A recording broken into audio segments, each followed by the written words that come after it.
অনেক দিন ধরেই আমাদের প্ল্যান ছিল একটা লং ট্যুর দিব।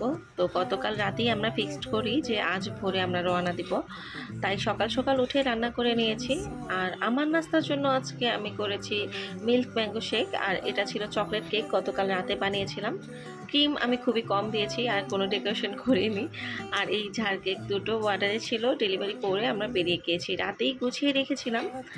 তো বাহিরে কিন্তু ঝিরিঝিরি বৃষ্টি হচ্ছে, তারপরেও আমরা বেরিয়েছি যেহেতু আর ফিরে যাইনি। তারপর এখানে এসে বুঝতে পারলাম যে আমরা যদি আরেকটু দেরি করতাম তাহলে কিন্তু ফেরিটা মিস করে ফেলতাম, আর ফেরিটা মিস করলে আমাদের গন্তব্যে পৌঁছতে পৌঁছতে কিন্তু অনেক সময় লেগে যেত এবং আমাদের জন্য অনেক প্যারা হতো। আর ফেরি থেকে নেমে 5 ঘন্টার বাস জার্নি, তাই আমরা ফেরিতে একটা ছোট কেবিন নিয়ে রিল্যাক্স করে নিয়েছি।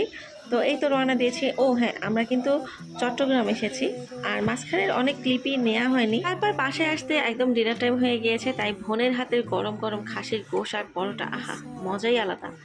আমি আসার সময় এই সেভয় ডিসকাউন্টটা নিয়ে এসেছিলাম, ভাবলাম যে একটা রিভিউ দিব, কিন্তু আমি এত বেশি ক্লান্ত ছিলাম যে আমার পক্ষে সম্ভব